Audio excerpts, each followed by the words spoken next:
السلام علیکم ورحمۃ اللہ وبرکاتہ۔ معزز سامعین کرام، مسائل قربانی کے سلسلے میں 18ویں قسط آپ حضرات کی خدمت میں موجود ہیں۔ اس قسط میں بھی 2 مسئلوں کے سلسلے میں گفتگو کی جائے گی۔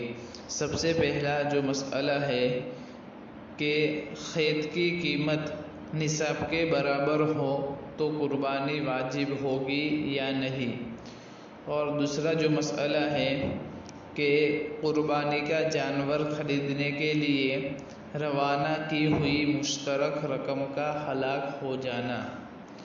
تو سب سے پہلے جو سوال تھا کہ کھیت کی قیمت نصاب کے برابر ہو تو قربانی واجب ہوگی یا نہیں، تو سوال یہ ہے کہ مثلا ایک شخص کے پاس اتنا بڑا کھیت ہے جو نصاب کی قیمت کو پہنچ جاتا ہے، تو کیا اس کھیت کی وجہ سے اس پر قربانی واجب ہوگی یا نہیں؟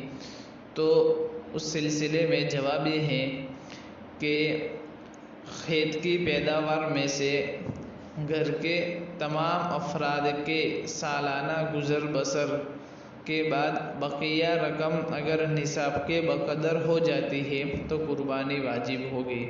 یعنی کھیت کی سالانہ آمدنی اتنی ہے کہ اس میں سے تمام افراد کا گزر بسر ہو جاتا ہے، اس کے بعد جو رقم بچتی ہے وہ نصاب کے برابر ہوتی ہے تو قربانی واجب ہوگی۔ مثال کے طور پر ایک کھیت ہے جو 10 بیگھہ ہے، جن میں سے 6 بیگھہ کی پیداوار سالانہ گزر بسر کے لیے کافی ہو جاتی ہے، تو بقیہ 4 بیگھہ کی پیداوار کی قیمت اگر نصاب تک پہنچ جاتی ہے تو قربانی واجب ہوگی، ورنہ قربانی واجب نہ ہوگی۔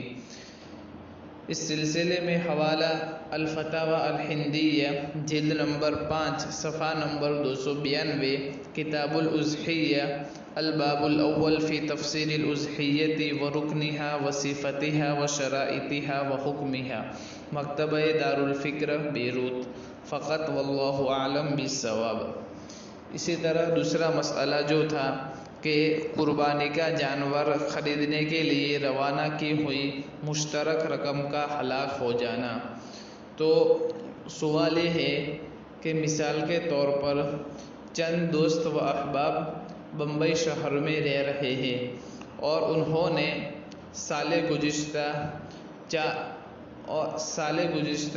ان سب دوست نے مل کر 4 بڑے جانوروں کی رقم بمبئی سے احمد آباد کے لیے بذریعہ رجسٹری ایک دارالعلوم میں روانہ کی تھی۔ یعنی بمبئی میں رہنے والے دوست احباب نے احمد آباد میں کسی دارالعلوم میں پوسٹ کے ذریعے یہ رقم ارسال کی تھی اور بھیجی تھی، لیکن اتفاق سے وہ رقم راستے میں ہی چوری ہو گئی اور وہ رقم جو بمبئی سے احمد آباد کے لیے بھیجی گئی تھی وہ دارالعلوم تک نہیں پہنچی، تو دارالعلوم تک نہیں پہنچی اس لیے انہوں نے قربانی بھی نہیں کی۔ تو اس رقم کے ذریعے جو 4 بڑے جانور خریدے جانے والے تھے ان میں بعض حصے واجب اور بعض حصے نفل قربانی کے تھے۔ تو اب سوال یہ پیدا ہوتا ہے کہ کیا اس سال ہمیں دوبارہ اسی قربانی کی قضا کرنی ہوگی یا اسی قدر غربا کو صدقہ کرنا ضروری ہے؟ تو اس سلسلے میں جواب یہ ہے کہ قربانی کی جو رقم جانوروں کے خریدے جانے سے پہلے چوری ہو گئی ہے، تو اب جن لوگوں پر قربانی واجب تھی ان کے لیے اپنے قربانی کی قیمت کا صدقہ کرنا ضروری ہے، قربانی کی قضا کرنا ضروری نہیں ہے۔ دوسرے سال اگر قربانی ادا کرے تو وہ نفل شمار ہوگی، وہ واجب اور فرض شمار نہیں ہوگی، اور پہلے سال والی قربانی کی جانب سے کفایت نہیں کرے گی۔ اور جن لوگوں کے قربانی میں نفلی حصے تھے ان پر کوئی صدقہ واجب نہیں ہے، اگر اپنے نیت کے لحاظ سے صدقہ کر بھی دیوے تو انشاءاللہ ثواب کے امیدوار ہوں گے۔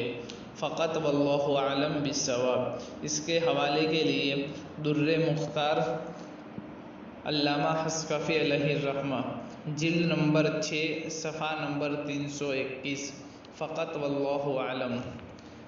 اب انشاءاللہ آئندہ جو قسط آ رہی ہے 19ویں قسط سے اس کا موضوع بدل رہا ہے، یعنی آنے والی قسط کا موضوع یہ ہے باب فی افضل الضحایا وفیما یجوز منہا وما لا یجوز، یعنی قربانی کے لیے افضل اور ناجائز جانور کا بیان۔ السلام علیکم ورحمۃ اللہ وبرکاتہ۔